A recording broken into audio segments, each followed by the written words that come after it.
So, good afternoon once again and welcome to your class in ATC 129, Post-Harvest Technology. So, in this meeting, we are going to talk about the fresh cuts, processing, and quality assurance. So, this gonna be the last two topics for this semester, and I'm so happy that we have made it even though of this situation we have right now. And hopefully, I'm rest assured that I really want to help you na lahat kayo lahat, even would really pass the subject. And I hope you will also help yourselves, no? Because I'm also willing to help you. So speaking of fresh cuts, processing, and I know you are already very familiar with the different um, fresh cuts that you can see in the groceries or malls, no, supermarkets. So when we say fresh cut, these are fruits and vegetables that are cut up and subjected to various operations to slow down deterioration while maintaining their freshness.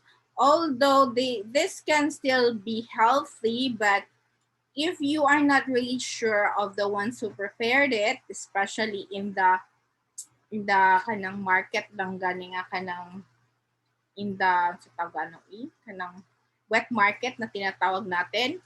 So naay na although fresh gud na ilang ginabuhat no, but we don't know how they prepare it.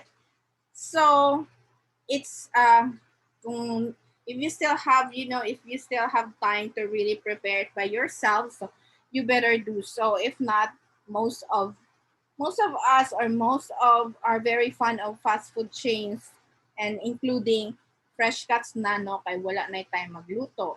So some are ready to cook and ready to eat na already, no? And even I sometimes buy kanang fruit salad gani.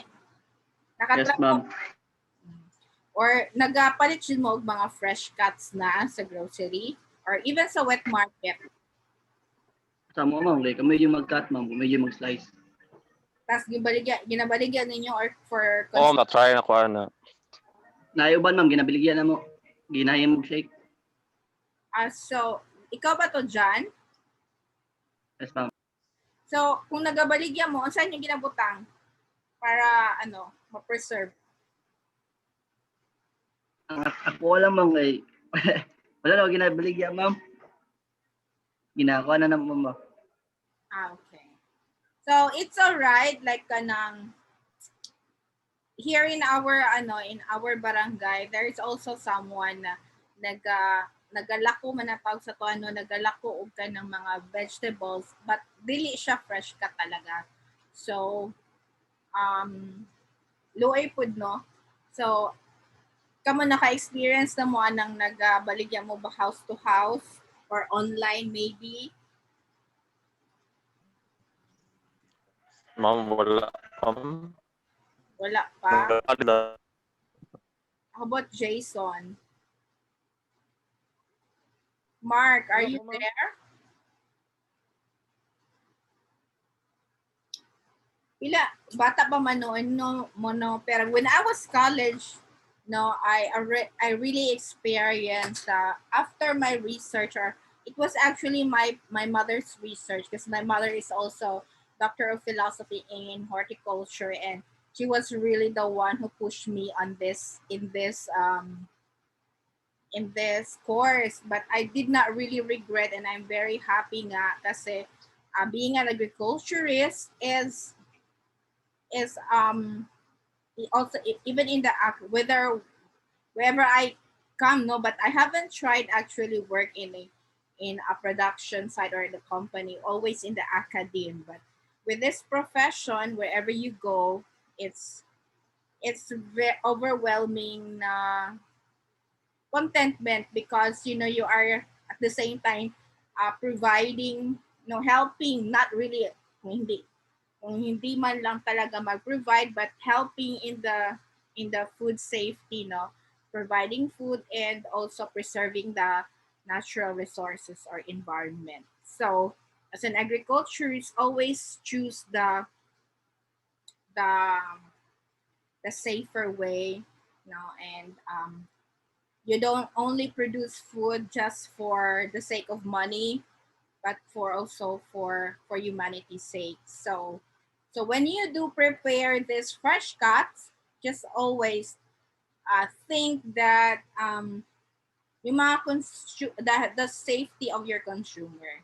So we in this hopefully in this subject you have learned na what are the ways in order to preserve them that they will not also compromise yung ating mga consumer.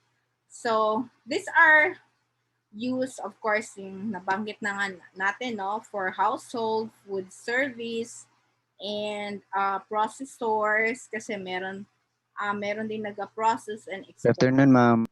Good afternoon. So, but between fresh cut and intact produce, of course, fresh cuts will deteriorate faster. So, and I really I hate to say this, but it's really true na some of like especially I don't want to kanang discriminate China, but most 'di ba yung mga plastic na mga they have plastic cabbage, they have plastic rice, it's everything it came from them, no, even the COVID. So um as I am saying, we don't know na they are putting formalin, and you know what's the use of formalin, right? Ginagamit yan para ma-preserve yung Yes, ating ma'am. yung ating mga patay, no? So dead bodies. So they the fact that they are using that also in some fruits and vegetables just to preserve them is it's not really safe. So I hope you won't um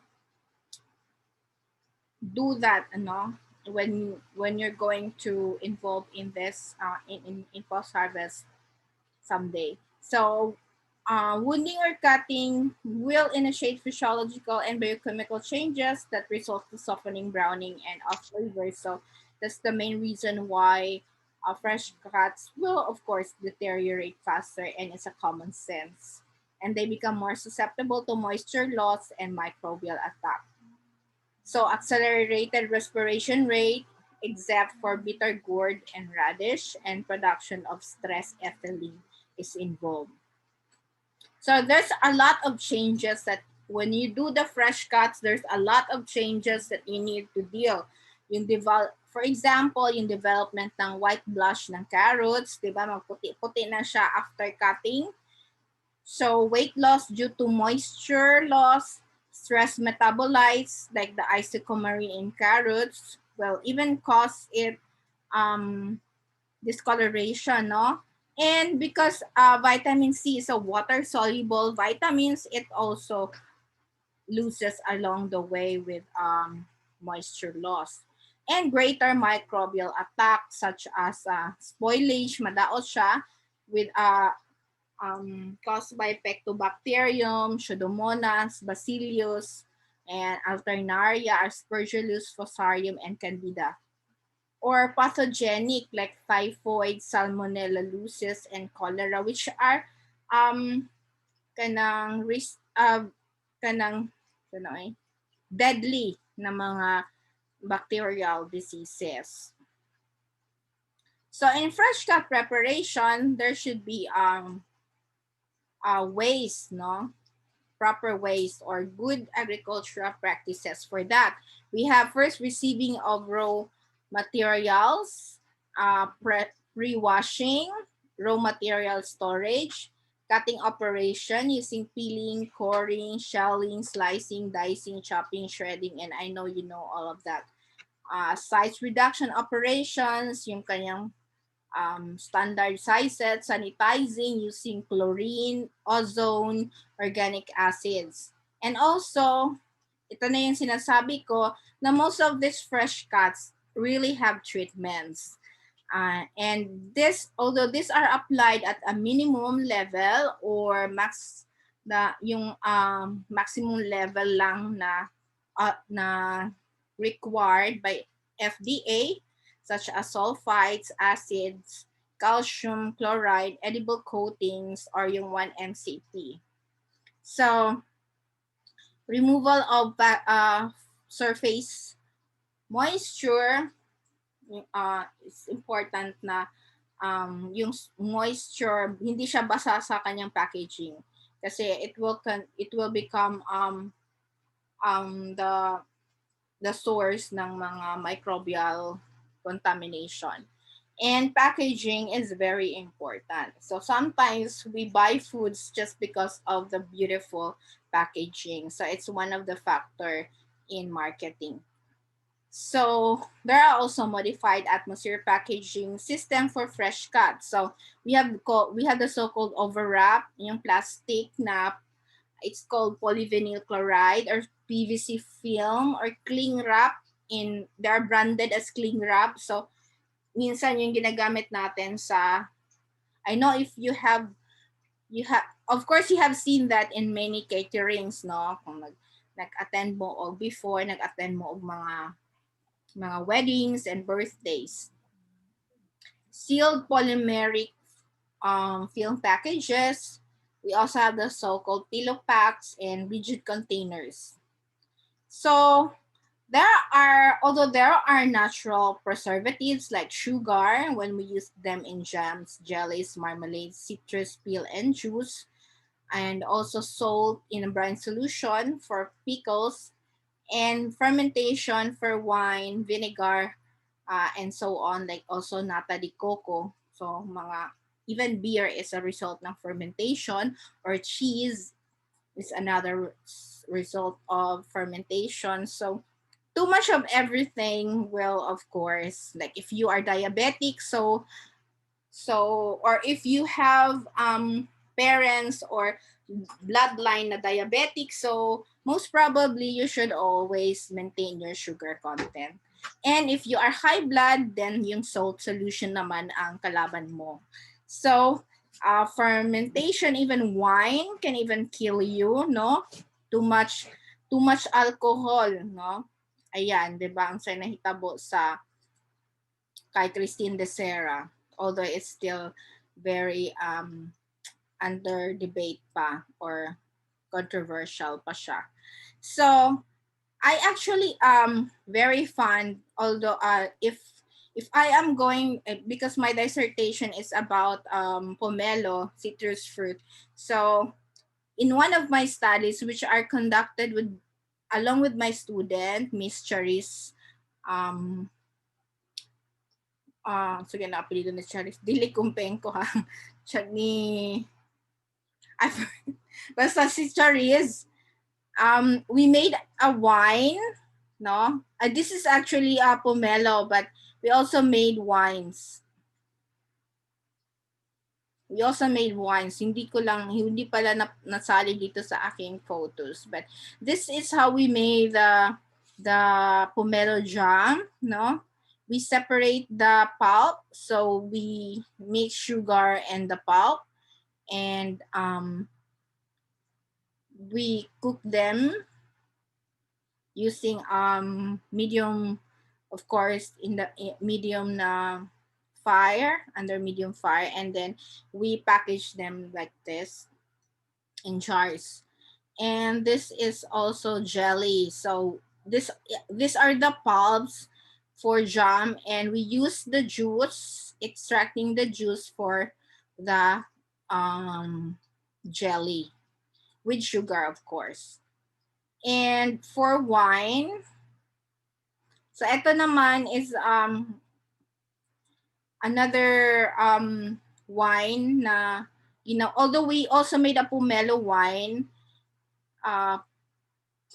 I even still have it, pero nandoon sa old house ko, and I don't want to go back in my old house, so nawala ko na yung sample ko, and I don't know if why. So I'll try to retrieve, but meron din kaming pomelo wine. So for the wine making, of course, starting from grapes, you're going to crush this one and put yeast. lahat ng wine is the same lang naman ng ang process, no? You have to put them in, Wait, ma'am, no. grapes. This is for, Ma'am, so meron silang tank, and mostly like when I went to New Zealand, yung mga tank nila nakabaon sa yuta, no? And just like when, have you heard of like in kanang mga wine na which is like 10 years or 10 years old or decade na mga old na wine na they are barrels na nakalubong underground. Have you heard of that? wala ko, ma'am. And you have not made a wine before, pero are you fan of drinking wine?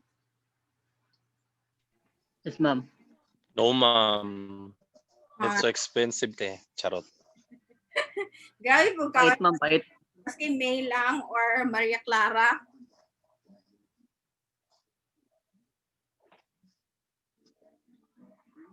Robert. So, they say na maka-afford. yung maka-afford daw ka, Robert. Ay, grabe po ka. Pag mag-attend na kagkasal na, masay wine, no? Pero aside mo. Char lang. Kaya tawa natin kapin lang na wine. Kaya, Robert, kailangan makipagkita ka sa kuha para ilibre ta kag wine, ha? Magkita tap buhon, mato kag school. Inig wala day COVID buhon. So anyway, so nakatank na siya, no? And even in, asa pa ganito? In Portugal, my God, the best yun ilang wine. Kasi ang ilang barrels or tank, nakalubong din na siya. Basta for me, ang the best wine na I also have tested wine from New Zealand when I went for conference. And naman gani, kung expert gani ka sa wine, nana sila mga characteristic or mga sensory test na definite lang good for grape wine. No, usually mga wine na is made from grapes. Yung mga available. But then we have already a lot. We even have cacao wine. Sabi nila, yung dun sa kay Rosette Farm, nakatilaw na mo ay nakakita naman na. Wala pa, ma'am. Wala pa, ma'am. So we have that in Davao. So and then after sa tang, it will undergo secondary fermentation pa, no? Or malolactic aging yung sinasabi nila. Kaya Yes, ma'am, niya. Mukha na siya, ma'am. Mudaga na siya mga 5 days. Usually months talaga, no? Months, ma'am. Kay may nakita ko sa YouTube, good, ma'am. Yes, months na siya. Like naghimo po ko kanang sagay na siya. When I was in Samoa, that was just last year, no? Kasi yung friend ko na technician sa Samoan, nakita siya og ganang miracle fruit, kanang miracle fruit gani nga green, nakita na mo na. Yes, ma'am. Nang dako kayo. Bunag buongon. Sa Philippines, ginahimo naton ang wine. So, gusto niya i-try. So, I made it for him. And nandun pa nga, iniwan ko na lang. No? Kasi umuwi ako last year ng March. Kasi nag-end din ang contract ko. And then, hindi na ako nakabalik because of COVID. So, Ari dapit ka nag-work, ma'am? Sa una? sa Samoa. Dili sa Mall of Asia. Samoa in the South Pacific. Have you heard of Fiji? Kaya nakadungog naman ang Fiji. Or Moana na lang nga salida. Oh, yes, ma'am. Moana. Or si, kinsa na baby? Ang kanang Samoan nga artista? Si Johnson? Kanang sa Aquaman, Samoan man na siya. Diba? Sa Aquaman. So, dito ko nag-work sa University of the South Pacific. And Dewey Johnson. Dewey Johnson. So kailan mo? Mga Samoa na sila. Sa Samoa na sila. Doon na sa Fiji and Australia and New Zealand. So it's just a small Ay, country. di din, MOA, pasabot mo naman ko to, MOA na mall sa nila. Dili gani. Ano nga naman, nagunsa ko sa Mall of Asia, no? Dili. Country na siya nga doon sa New Zealand and Australia. And and you heard of Papua New Guinea na country? Papua New Guinea. Wala. Mura ma'am, murag luwag ka na ma'am. Doon na sila dara, although lagyo na sila, pero mga Pacific Island countries na sila. Actually, we don't know. Yes. Nawala si Robert. So, there are even 16 Pacific countries that we don't know they exist, together with Papua New Guinea. So, merong New, merong Tokelau, and a lot. So, going back to the grades, so secondary fermentation, you're aging na, so it will take months or even years, like meron ng dekada, kaya if ever meron ngang, I have heard na meron ngang 50 years old na wine dun sa Portugal, no? And it's very expensive. If you have heard, there are even wines and alcoholic beverages that were even worth millions, no? That is crazy, but that's true. So fining and filtration. So later, every month or every week, balhin na nimo siya for filtration. And then bottling. So depending sa iyahang standard na gusto nimo. Kay meron din siyang standard. So with my student in Masterals also, si Ma'am Lydia, and I forgot her family name, na siya sa BPI. So we also made a wine. So she conducted this study and I was her advisor. So ayan, yung step, yung pulp, boil, blend, and then gi-mix namo siya og yeast and put in a container muna before we bottle them. So it's very strong. It's very high in alcohol ang durian. But for sure it's really very, very nutritious.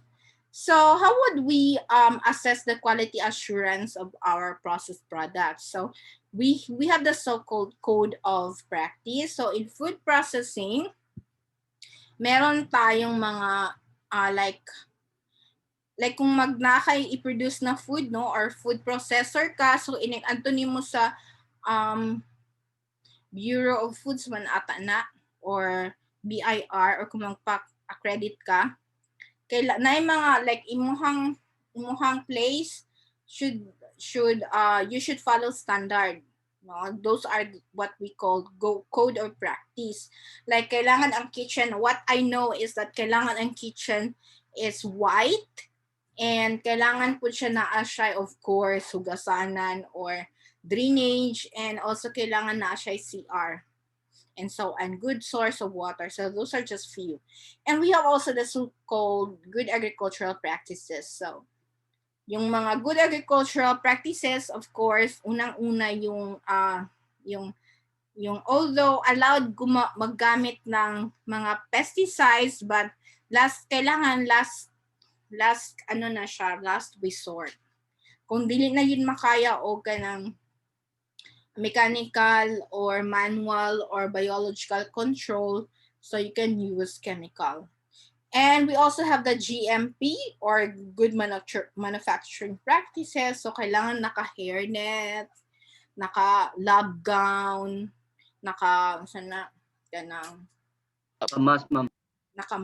naka-gloves. So kita karon naman, because of COVID, naka-mask na kita tanan, no? And good hygienic practices, or GHP, kailangan kung naka sa planta, ligo ka every day, alcohol, disinfection, and so on. And then sanitation and standard operating procedures, or SSOP. Lahat ng mga company like yung nag-produce ng mga food, ng mga sabon, etc., have this SSOP. And then quality control and management, there is monitoring, no, kung like kanang we call them I actually forgot the term kasi minor ko ang food science, but I forgot. But meron kaming tinatawag na like kung sa sugar, no, hindi mo alam yung sugar if you're going to magnify it under a microscope, dili ka kita, pero under the microscope na siya yung mga putol-putol na mga segments ng mga ng ants. Number one, yun talaga ang ants, and sometimes buhok, and sometimes hair pa ng daga. So, but then because we don't see them in the package, so okay lang, wala, di talo doon, no? Pero if tanaw mo na sa kanang microscope, makita na siya. And one of the quality control management natin in the Philippines and even the whole world is to check yung package, yung mga packs kung for the presence of this mga materials nga dapat wala unta, kasi you cannot really perfect them maski unsa siya ka high quality nga product.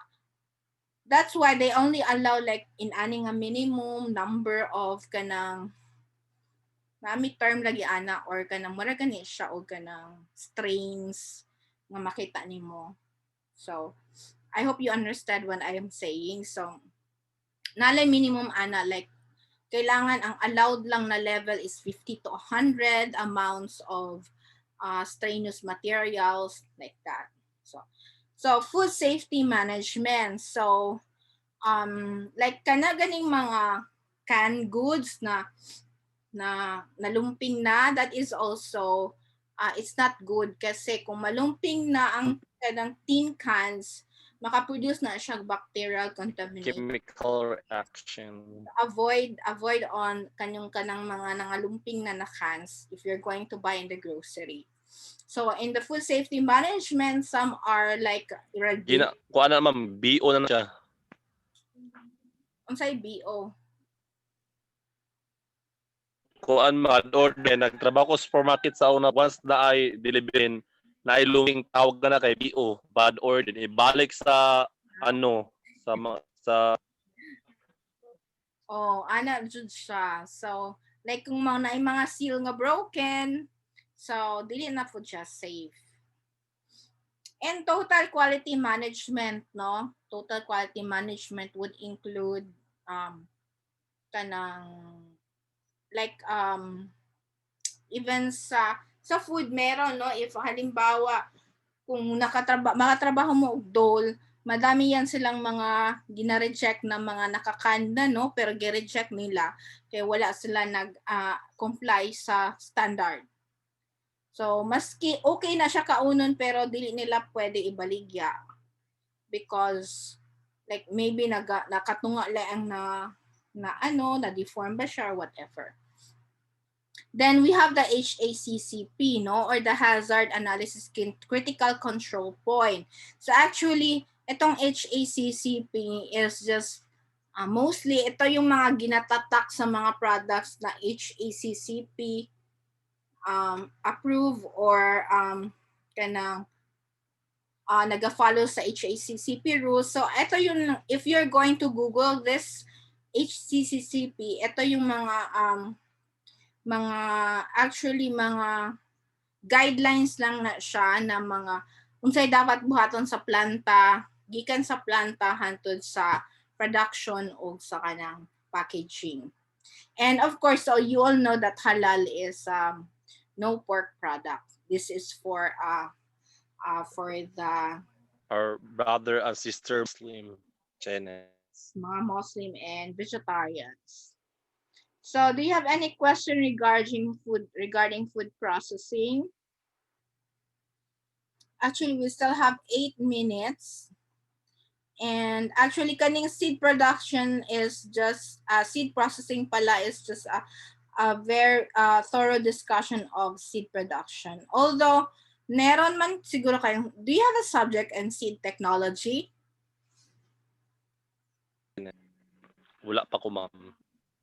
Actually, murang wala man ata kasi murang wala ako kita as in nagbago lang ko yung 2018 na yung inyong curriculum, I didn't see na seed technology nga subject, but in the older curriculum parang merong seed technology. So although this can also be part ng seed post-harvest, no? Kasi post-harvest man yun ang seed processing and technology. So if you still remember, seeds comes from sexual reproduction, which is flowers. And there are different parts of or types ng flower. Kung lalaki siya, staminate. Kung babae, pistillate. So, hermaphroditic, kung perfect siya, both meron siyang male and female. And they are also called monoecious kung staminate and pistillate, or the male and female flowers are born in the same plants, like in the cucurbits. And dioecious siya kung ang kanyang male at female flowers are different plants. Like in papaya, di ba na ilalaki nga papaya, na po'y babae nga papaya. Kita na mo, anak?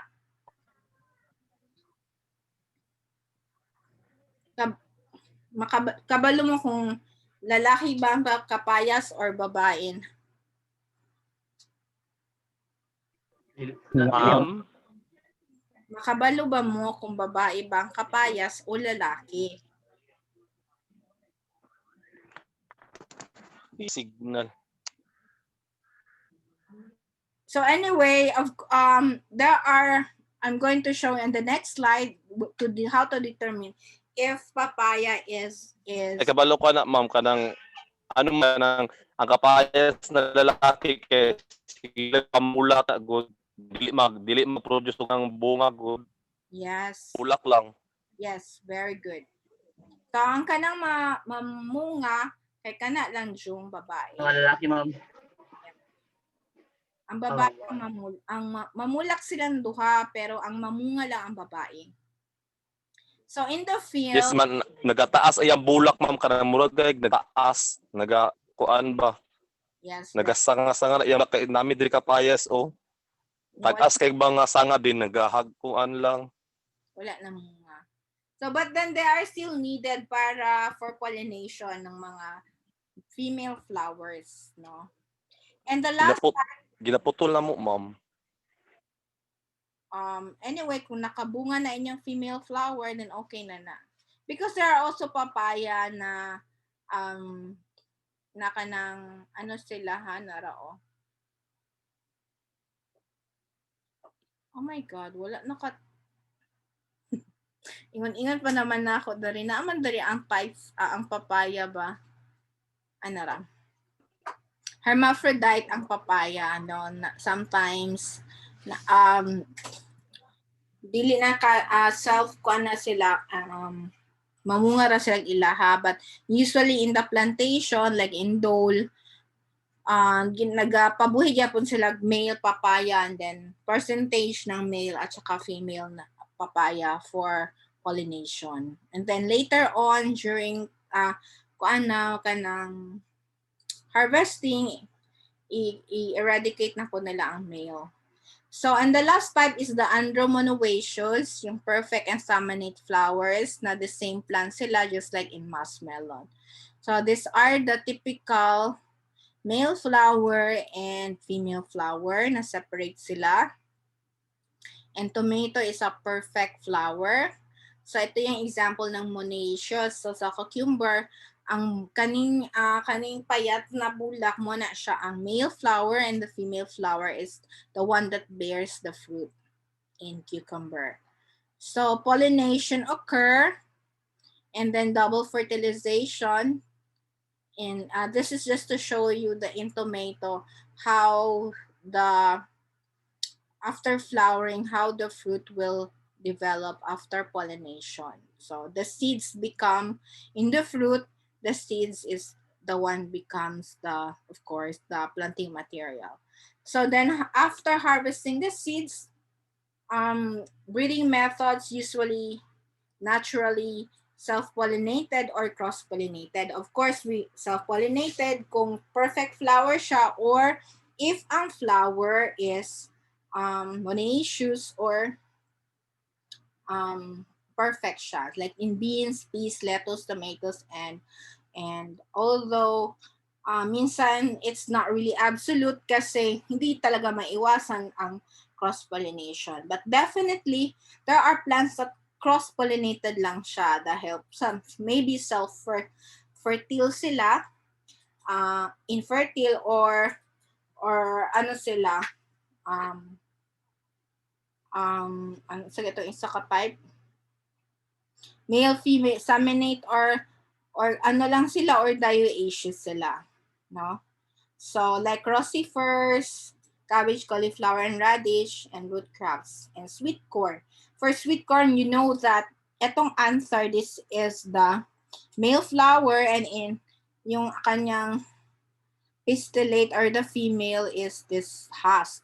So, bago pa naman, okay, less than a minute na lang ta ha, bago pa na siya maging mahulog kaning iyahang pollen is dili pa underdeveloped pa ang ay parang paspas pa ni siya, so na too late na no kasi kani siya maraganig na human na iyahang cycle before nahulog ang pollen, so kailangan jud ang tanang corn is cross pollinated. And so there are also other breeding methods like partially cross-pollinated sila kasi they can have both, no?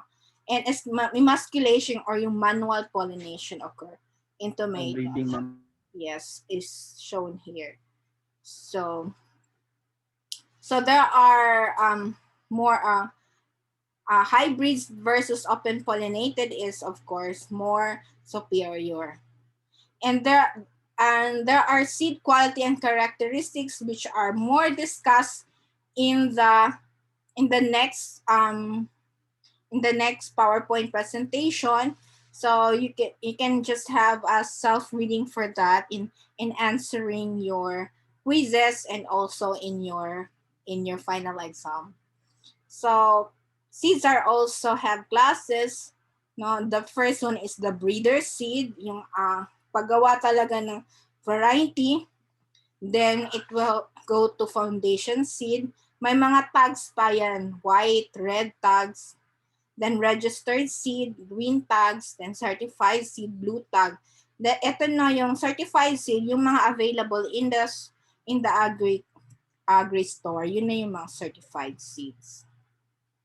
So, please take note of this one because I remember it na lumabas din ito sa board exam in my time if you're going to take the board exam. So,